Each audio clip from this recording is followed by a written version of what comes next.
at night. So yeah, it is rough at this time of year, but when we don't see a lot of rain, we tend to look at the tropics, Isaac, and we do have something brewing in the Gulf. The Bay of Campeche there, we do have an area that's pretty well organized. You're looking at the satellite and infrared data there, and you can see some pretty good cloud tops, and it's a pretty expansive area. Now, no closed center in this, so it is not a tropical storm, and it will be Tropical Storm Fernand.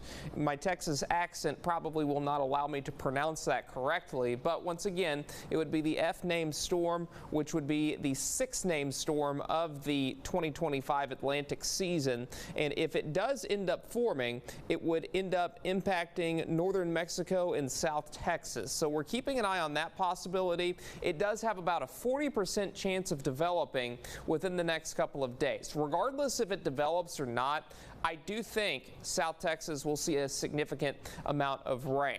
Here's Aaron. It is a stronger storm than where it was yesterday. Instead of having 50-mile-per-hour winds, we are now up to 60-mile-per-hour winds, and the pressure is now under 1,000 millibars.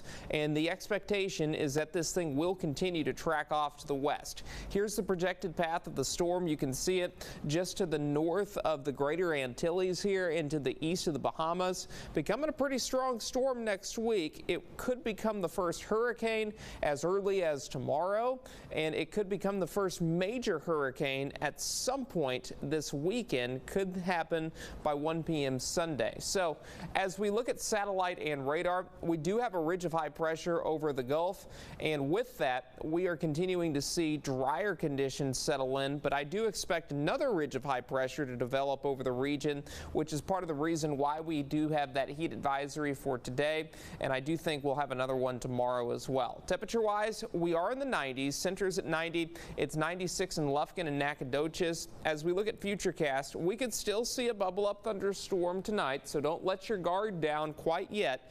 And then as we get closer to midnight, most of this activity fizzles out. It moves to the east, and we are dry tomorrow morning. Just a couple of passing clouds around, and then tomorrow afternoon and evening, that's when the skies could open up again for us. Maybe 20, maybe up to 30% of us will see the rain tomorrow, and then those rain chances will begin to fizzle out. As we look at tonight's forecast, 75 degrees, 20% chance of an isolated shower, 95 degrees tomorrow. And as we look at the next 7 days, again, 20, maybe up to 30% of us will see the rain tomorrow. High temperatures forecasted to remain in the 90s, while those low temperatures will be in the 70s. So still relatively active, especially for this time of the year.